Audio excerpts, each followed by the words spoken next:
بسم الله الرحمن الرحیم. الحمد لله و الصلاة و السلام علی حبیبنا و مولانا رسول الله و علی آله و صحبه و من والاه.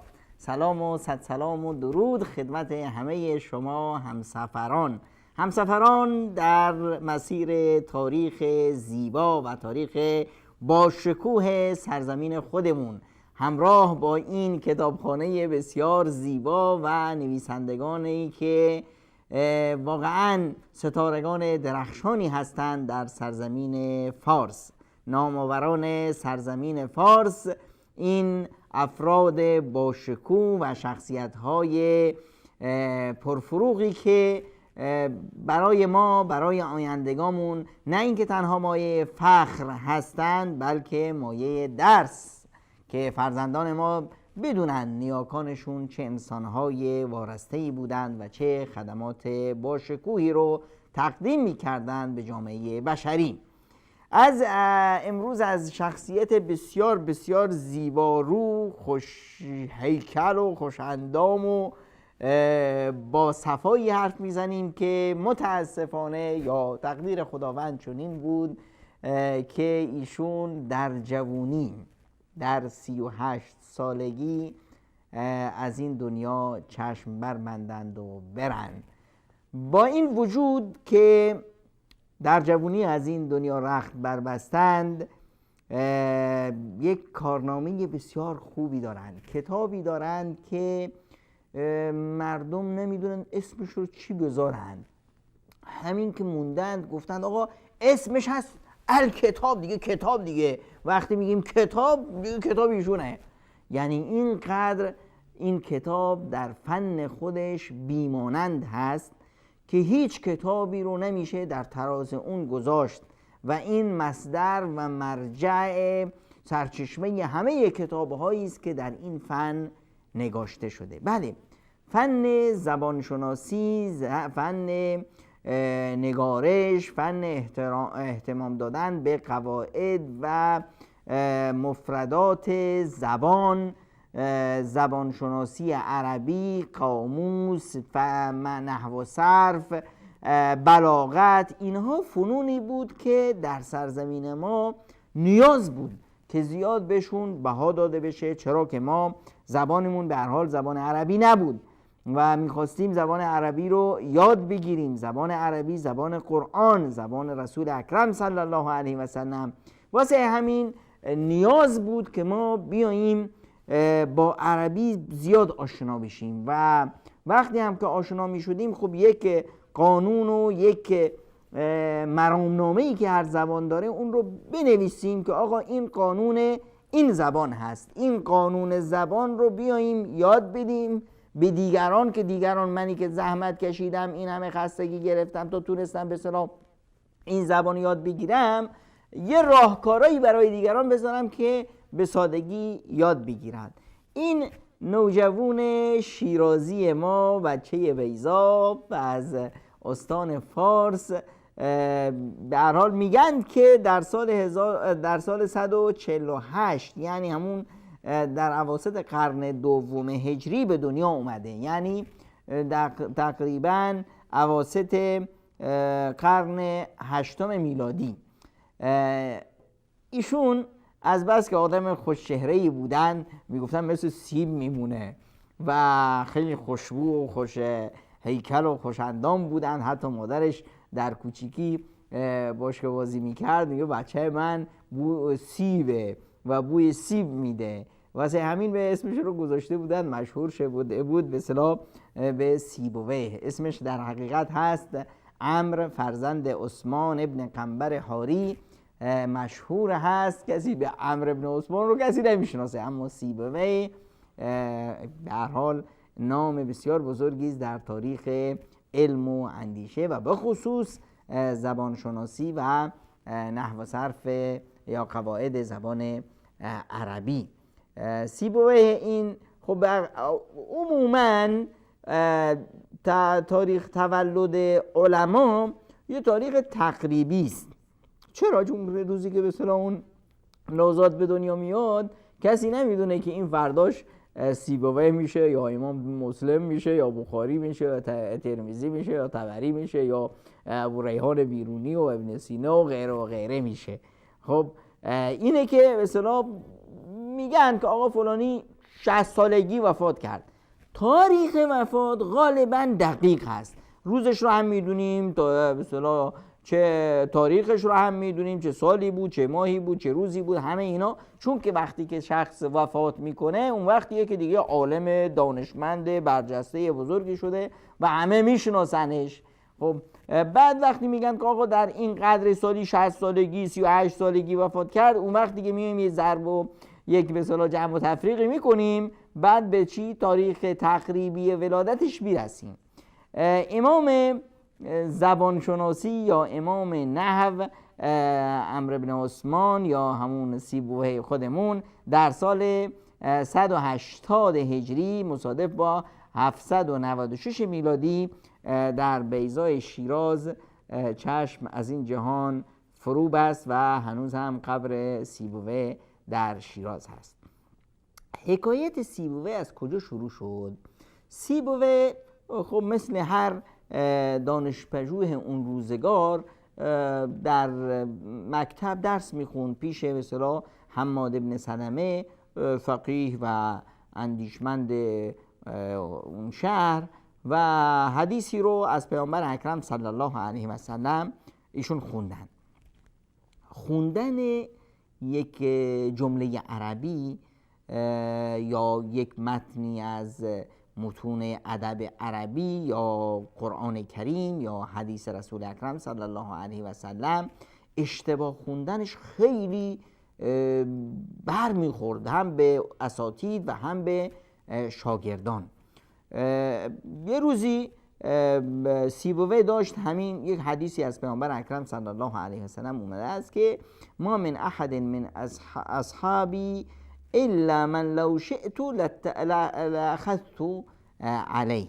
یعنی اگر من بخوام کسایی رو بازخواست کنم یا مواردی به اصطلاح ایرادایی روش داشته باشم از صحابه، همه صحابه یه نوع ایرادی من پیامبر میفرماید من میتونم یک ایرادی یه نقطه ضعفی در هر صحابه‌ای بگم، میدونم اینا رو، مگر یکی از این صحابه هست که من هیچ ایرادی روش نتونستم بگیرم یا نمیتونم بگیرم.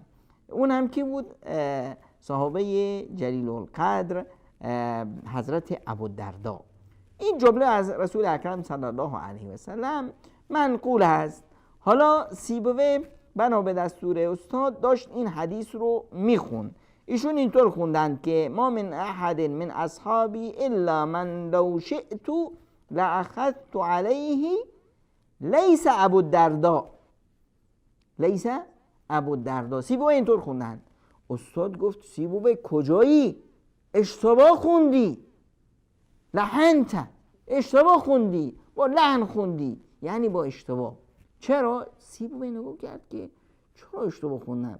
لیس ابوالدرداء، ما میگیم که آقا لیس میاد روی جمله اسمیه، اسم رو مرفوع میکنه، خبر رو منصوب میکنه. خب اینجا هم لیس ابوالدرداء دیگه میشه. استاد گفت نه نه نه نه سیبویه، این لیس اون لیس نیست. این لیس به معنای مگر هست، الا، یعنی مگر همه، الا ابوالدرداء، مگر ابوالدرداء. اینجا باید بخونی لیس الا ابوالدرداء، اینجا استثناء هست. سیبویه دید من چطور نتونستم فرق لیس اینجا به معنای فعل ناقص یا لیس به معنای به اصطلاح استثناء رو من چطور تشخیص بدم؟ اینجا باید به معنا دقت میکردم. پس گفتن که استاد ببخشید اینطوری نمیشه، من امروز در این حدیث اشتباه خوندم، حالا فردا شاید در یک حدیثی باشه که توش، الان این حدیث زیاد مهم نیست که ما بگیم ابوالدرداء چیزی عوض نمیشه، اما یه حدیثی هست که در احکام هست، یک حدیثی هست که در عقاید هست، یه آیتی از قرآن کریم هست. اگر من اشتباه خوندم اون وقت چه کار کنم؟ نکنه که من اصلا آیه رو یا حدیث رو اشتباه بفهمم، استنتاجم اشتباه میشه. پس من میرم یک علمی رو یاد میگیرم که دوباره کسی نیاد بگه که ابو سیبویه اشتباه کرده. خیلی آدم حساسی بود سیبویه و رفت بصره پیش علمای اون زمان. بصره و کوفه دو تا مرکز بزرگ علمی اون زمان بودن و دانشگاه‌های بصره و کوفه در رقابت شدید با هم و دو برنامه هر حال در مواردی به اصطلاح مقارن و در مواردی هم با هم اختلافات جذری داشتن در قضایای لغت که برمیگشت حالا در بعضی موارد به لهجات و در برخی موارد به اون تعویل و تفسیر و بینشی که از زبان شناسی داشتن. خب سیبویه گفت پیش کی باید برم؟ بعد بزرگترین زبان شناس اون روزگار بود خلیل فراهیدی. خلیل فراهیدی این زبان شناس و صاحب قاموس و این لغت شناس، این شخصی بود که من باید برم پیشش درس بخونم. رفت پیش ایشون و پیش مثلا خلیل ابن احمد فراهیدی، همون کسی است که این نظام شعر و شاعری رو، قالب‌های شعری رو ایشون درست کرد. قالب‌های شعری که الان در عربی ساخته شد، بعدش در فارسی همون قالب‌ها مورد استفاده قرار گرفت، در زبان‌های مثل پشتو و اردو و غیره و غیره همین قالب‌های شعری بعد استفاده شد و شاعران تا روز قیامت مدیون این خلیل ابن احمد فراهیدی هستند. خب سیبویه رفت در محضر ایشون، در محضر اخفش اکبر، در محضر یونس ابن حبیب و ابی زید انصاری نشستند و زبان رو خیلی خیلی خوب، قواعد زبان رو یاد گرفتن و در همون ابتدای کار شروع کردن به اصطلاح نوشتن و اون چیزایی که می‌خواستن، در این حالی که به اصطلاح در حدیث و در علم قرائات و اینا دیگه ماهر شده بودن. تا اینی که خلیل ابن احمد وفات کرد، این عالم بزرگ وفات کرد. وقتی که وفات کرد هنوز سیبویه عمری ازش نگذشته بود، تقریباً 30 ساله بود که همه افرادی که اونجا بودند، علما و شاگردان، همه بر این اتفاق بودند که بر روی منصب خلیل ابن احمد کسی شایستگی این رو نداره که بشینه مگر سیبویه، این اندیشمند و این عالم برجسته جوان. و از اون روز دیگه سیبویه نامش شد در ستاره‌های، جزئی از ستاره‌های این سرزمین. سیبویه از قصه های زیبایی که ازش تعریف میکنن، یه روزی یک بنده خدایی وفات کرده بود. یکی پرسید که آقا من المتوفی، خب یعنی میخواست بگه که این کسی که وفات کرده کی هست، اما اشتباه گفت متوفی. متوفی هم که اسم فاعل هست. خب یعنی چه کسی این رو وفات داده؟ ایشون گفتن الله. اون بنده خدا هدفش بود که این کیه که مرده؟ خب وقتی گفت سیبویه گفت الله، همه زدن زیر خنده و نگاه کردن این جوونه که چیز حالیش نیست، یعنی چه؟ در حالی که اشتباه از اونا بود. باید میگفتن من المتوفا. خداوند متعال میفرماید الله یتوفی الانفس حین موتها. پس کسی که به مرگ دست اون هست، مرگ و زندگی خداست. شما پرسیدید که کی از اینو به میرونده یا سبب مرگ و وفاتش شده؟ خب خداست دیگه. خب بعد سیبویه هم بلند شد از اونجا رفت، دید که بابا اینا حالیشون نیست و قصه های زیادی میارن در مورد سیبویه. حالا چقدرشون درست باشه چقدرشون نباشه زیاد مهم نیست، اما مهم اینجاست که بیانگر اون به اصطلاح ذوق و سلیقه بزرگ زبان شناسی هست که سیبویه داشتن. میگن که خب در اون زمان به اصطلاح یک رقابت شدیدی بود بین مدرسه بصره که سیبویه و خلیل و اخفش اینا بودن و بین مدرسه کوفه که نامداران و بزرگانی مثل کسایی، امام کسایی که از نامای بزرگ هست در به اصطلاح زبان شناسی و در نحو و اینا، از مدرسه کوفه بودن. خب سیبویه هم خب خودش رو یک شخصیت بزرگ علمی میدونست و بود هم در واقع. اومده بود در دربار هارون الرشید. اونجا یه دوستی داشت یحیای برمکی و گفت که من میخوام که به این کسایی بفهمونم که در زبان دیگه از ما اهل بصره کسی بهتر نیست، دانشگاه های بصره خیلی پرفروغتر هست. یحیی بهش گفت که سیبوی جان ببین هر چه باشه، حالا دانشگاه های شما خوب است، هر چه هست، دانشگاه های به اصطلاح کوفه هر چه هست و نیست، این چیزا کار ما سیاسی ها نیست. اما من میدونم که کسایی خیلی نزدیک به دربار و به اصطلاح پادشاه و به وزرا و اینا و از اساتید فرزندان اوناست، خودتو با ایشون نگیر، حالا بیا یک مناظره علمی میکنیم که خب علم رو به اصطلاح یه مقداری زنده میکنیم. اینا به هر حال اومدند و کسایی هم تنها که نبود، کسایی هم خیلی ها به اصطلاح از شاگردا و از افرادی که باش بودن اونها اومدن، مثل به اصطلاح الاحمر که مشهور بود، اونها اومدن و همراه کسایی و قبل از کسایی هشام ابن معاویه و محمد ابن سعدان و اینا قبل از کسایی اومدند و به اصطلاح سیبویه رو سوال پیچ کرده بودند. سوال هم در چه مواردی؟ در مواردی که بین مدرسه یا دانشگاه های کوفه و بصره توش اختلاف سلیقه‌ای یا اختلاف علمی هست. هرچی هم سیبویه جواب میداد میگم نه آقا اشتباه است، هر چیزی که جواب میداد میگفتن اشتباه است. تا اینی که کسایی اومد، کسایی هم که از بصره خبر داشت و از زبان شناسی و خلیل و همه این مدرسه بزرگ و دانشگاه اینا رو میشناست، اما به هر حال یک رقابتی بود دیگه. کسایی زرنگی کرده بود، رفته بود بعضی از عرب‌های بادیه نشین، عرب‌های بادیه نشین صاحبان اصلی زبان در واقع اونا هستن، برخی رو آورده بود که من مناظره میکنم با سیبویه، هر چه که من گفتم رو شما تایید کنید، اصل زبان مال ایناست. حالا زبانشناس چیکار میکنه؟ زبانو که زبانشناس درست نمیکنه، زبان از پیش هست، زبانشناس میاد این زبان رو خوب تحلیل میکنه و قواعد و اون به اصطلاح قالبی که این زبان توش ساخته شده رو کشف میکنه. بعدش دیگه میاد میدونه که به اصطلاح در اینجا چه باید گفت. اصل زبانیا در اصل به اصطلاح صاحبان زبان در همچنین مواردی چنین خواهند گفت. کسایی اومد یک مسئله رو مطرح کرد که در زبان شناسی یا در علم نحو و تاریخ علم نحو مشهور به قضیه زنبور. قضیه زنبور این بود که کسایی اومد گفت که سیبویه من یک سوالی ازت میکنم، حالا اگر تونستی جواب بدیم.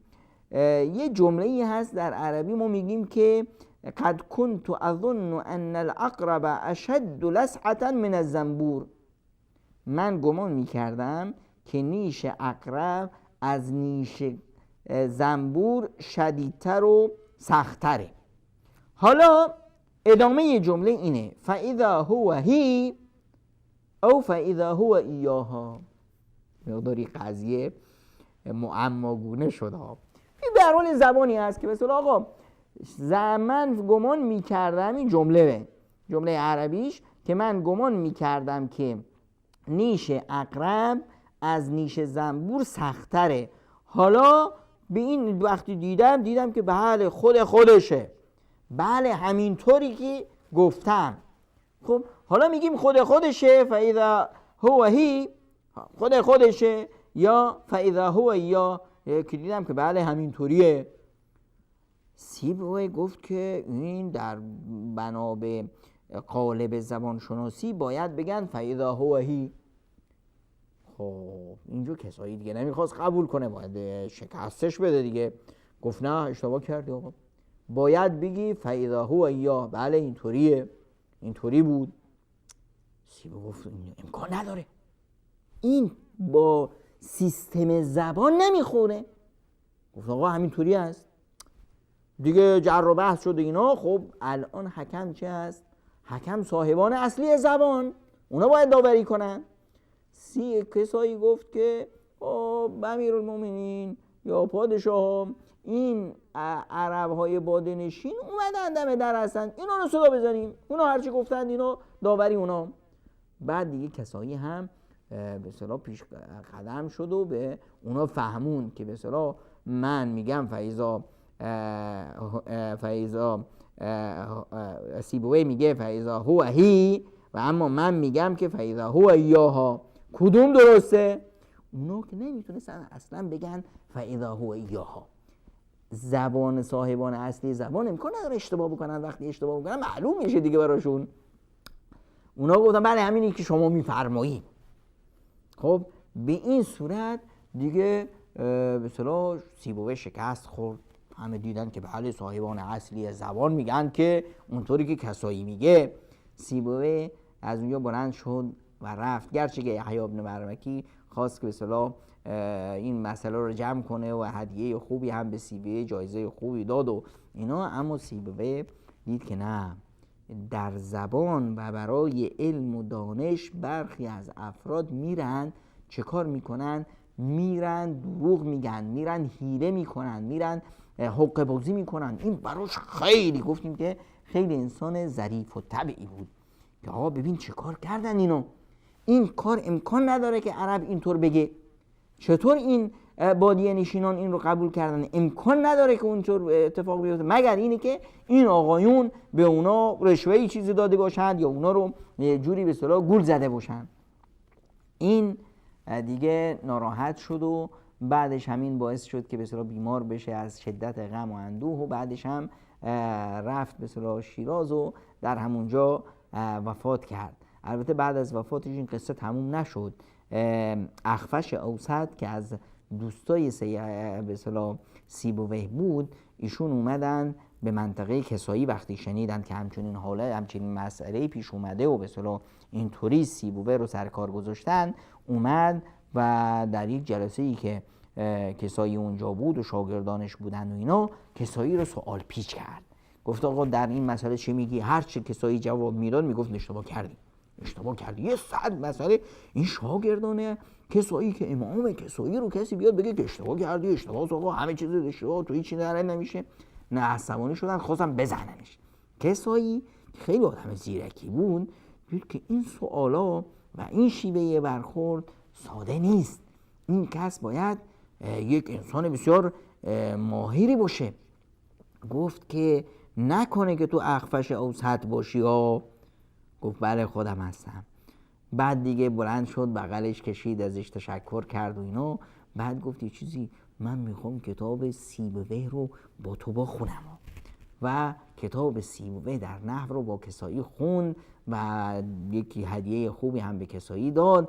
و این بود که به اصطلاح کسایی که این عالم برجسته بود و از مدرسه کوفه بود که خودشون رو به اصطلاح از مدرسه بصره بهتر میدونستند و عالمتر و شایسته تر، اینها هم حرف سیبویه رو قبول کردند و قبول داشتند و احترام داشتند، اما به هر حال یک نوع رقابت علمی در جریان بود. حالا این سیبویه ما کسی بود که به اصطلاح شاگردان بسیار برجسته رو تربیت کرد، با وجود اینی که در سن جوانی در 38 سالگی چشم از جهان فرو بست و نام بسیار نامینی رو برای شهر زیبای شیراز به جا گذاشت. سیبویه کسی هست که امام ذهبی در وصف ایشون میفرمایند که امام النحو حجت العرب، امام نحو است و برای عرب ها حجت هست. عرب اگر بدونه که زبانش رو داره درست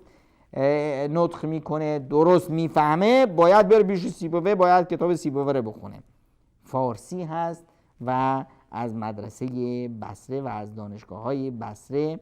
امام مبرد میگه لم یعمل کتاب فی علم من العلوم مثل کتاب سیبویه. در هیچ علمی از علوم یک کتابی نیست که اون کتاب دیگه اول و آخر اون علم باشه مثل کتاب سیبویه در نحو که به اصطلاح مصدر نحو است. محمد ابن سلام میفرمایند که کان سیبویه النحوی غایت الخلق فی النحو و کتابه هو الامام فیه. در علم نحو، در قواعد زبان شناسی، سیبویه امام بود و کتابش هم امام این به اصطلاح تخصص از زبان شناسی است. این بود سیبویه عزیز ما از شهر زیبای شیراز که در سال 180 هجری 796 میلادی در شیراز چشم از جهان فروب است. روحش شاد و خداوند متعال ایشون رو مغفرت کنند که چه خدمت‌های بسیار ارزنده‌ای رو به زبان عربی و در واقع اهتمام دادن به زبان عربی در سرزمین ما به خاطر قرآن و سنت رسول اکرم صلی الله علیه و سلم بود. و ما هم اگر بخوایم که حتی اگر بخوایم در زبان فارسی خودمون ادیب و دانشور بشیم، همونطور که مرحوم ده خدا میفرمودند، باید در عربی به اصطلاح خوب باشیم و عربی رو خوب بفهمیم. و سیبویه در این زمینه به اصطلاح زحمت‌های بسیار گرانقدری رو کشیدن که قابل ارج هست. تا دیداری دیگه و امامی دیگر از امامان سرزمین فارس، همه شما عزیزان رو به الله منان میسپارم و امید است که همه خانواده ها فرزندانشون رو بر این تربیت کنند تا سیبویه ها و علما و اندیشمندان ما داشته باشیم در آینده که مایه فخر سرزمینمون و مایه فخر تاریخ بشریت و جهان اسلام باشد.